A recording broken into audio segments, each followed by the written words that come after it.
अस्सलाम वालेकुम viewers, welcome back to my channel. आज हम बना रहे हैं बहुत ही टेस्टी और क्रिस्पी ब्रेड रोल फिंगर्स। ये बहुत ही ज़बरदस्त रोल्स बनकर तैयार होते हैं और इनकी खास बात यह है कि इनको बनाने के लिए ना ही ब्रेड को बेलना पड़ता है और ना ही ब्रेड के अंदर हमें फिलिंग भरनी पड़ती है। बहुत ही ईजी ये रेसिपी है, तो रेसिपी को एंड तक ज़रूर देखिएगा। और इसके साथ ही अगर आप चैनल पर नए हैं तो चैनल को एक बार सब्सक्राइब कर दीजिए और वीडियो को लाइक ज़रूर कर दीजिएगा। तो चलिए इस आसान सी रेसिपी को बनाना स्टार्ट करते हैं। तो सबसे पहले यहाँ पर हमने एक पैन लिया है, उसके अंदर हम डालेंगे 2 से 3 टेबलस्पून ऑयल और साथ ही इसके अंदर हम शामिल करेंगे एक मीडियम साइज़ का चॉप किया हुआ प्याज और इसको हम आधा मिनट इसके अंदर फ्राई करेंगे। और साथ ही इसके अंदर हम ऐड करेंगे 1 से 2 बारीक कटी हुई सब्ज़ मिर्चें और 1 टीस्पून हम डालेंगे लहसुन अदरक का पेस्ट और इसको हम अच्छी तरह से फ्राई करेंगे तकरीबन 1 मिनट के लिए, ताकि लहसुन अदरक का कच्चापन दूर हो जाए और जो प्याज हैं वो नरम पड़ जाएँ। और प्याज़ों का हमने कलर ब्राउन नहीं करना है, जस्ट इनको हमने हल्का सा नरम करना है। और साथ ही इसके अंदर हम ऐड करेंगे 1/2 कप शिमला मिर्च बारीक चॉप की हुई और 1 कप के करीब हमने यहाँ पे बंद गोभी ली है, इसको भी चॉप कर लिया है।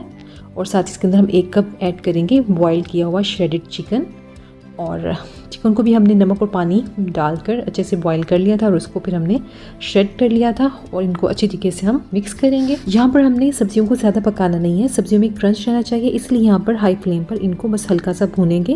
और साथ ही इसके अंदर हम कुछ मसाले ऐड करेंगे। तो यहाँ पर 1 टीस्पून नमक ऐड करेंगे इसके अंदर, साथ ही 1 टीस्पून लाल कुटी हुई मिर्चें और 1 टीस्पून चाट मसाला ऐड करेंगे और 1 टीस्पून गरम मसाला डालेंगे और थोड़ा सा इसके अंदर 1/2 टीस्पून के करीब ब्लैक पेपर पाउडर ऐड करेंगे। और इन सब मसालों को हम अच्छी तरीके से मिक्स करेंगे। बस ये मसाले हैं जो इसके अंदर हमने ऐड करने हैं। तो इन सभी मसालों को अच्छी तरीके से मिक्स करेंगे और फ्लेम को ऑफ कर देंगे। और इसके साथ ही हम इसके अंदर ऐड करेंगे 2 मीडियम साइज़ के उबले हुए आलू, जिन्हें हमने मैश कर लिया है।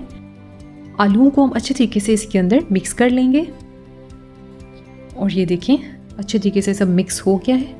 और अब हम इसको अलग बाउल में शिफ्ट कर देंगे और इसको हम ठंडा होने के लिए थोड़ी देर के लिए रखेंगे।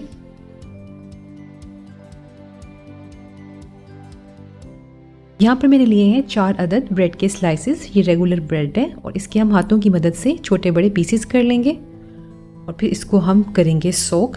तो इसको सोक करने के लिए यहाँ पर मैंने लिया है 1/2 कप के करीब दूध इसके अंदर हम थोड़ा थोड़ा करके ऐड करेंगे और स्पून की मदद से इसको हम सोक करेंगे। क्योंकि हमने यहाँ पर ब्रेड को जस्ट गीला करना है, इसलिए हम दूध की क्वांटिटी को इस हिसाब से डालेंगे कि दूध इसके अंदर ज़्यादा ना डल जाए। तो यहाँ पर मैंने 1/2 कप इसके अंदर दूध डाला है, लेकिन मुझे थोड़ा कम लग रहा है तो मैं 1 टेबलस्पून के करीब इसके अंदर दूध और ऐड करूँगी। क्योंकि हमने जो है ये ब्रेड इसको अच्छे से दूध में गीला कर देना है। और अगर आप दूध नहीं डालना चाहते तो आप पानी भी डाल सकते हैं। तो ये जो ब्रेड है हमारे अच्छे तरीके से गीली हो चुकी है और अब हम इसको हाथों की मदद से हल्का हल्का सा गूंद लेंगे। और साथ ही इसको हम ऐड करेंगे आलू और सब्जियों वाले मिक्सचर में, जो भी हमने कुछ देर पहले ही तैयार किया था, जो कि अब ठंडा हो चुका है। और साथ ही इसके अंदर हम डाल देंगे थोड़ा सा सब्ज़ धनिया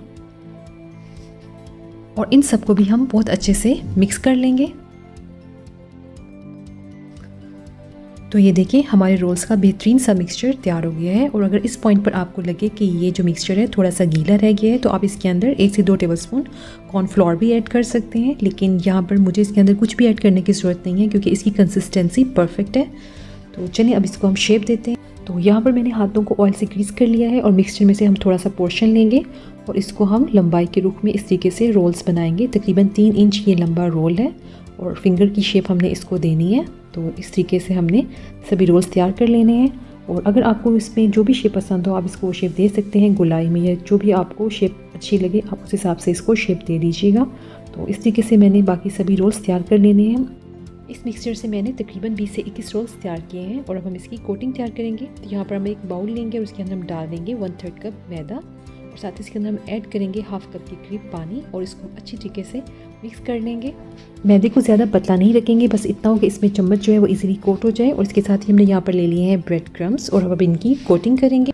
तो एक एक करके हम रोल्स को उठाते जाएंगे और जो मैदे वाला पेस्ट है सबसे पहले इसके अंदर डिप करेंगे और उसके बाद हम ब्रेड क्रम्स में अच्छे तरीके से कोट करेंगे।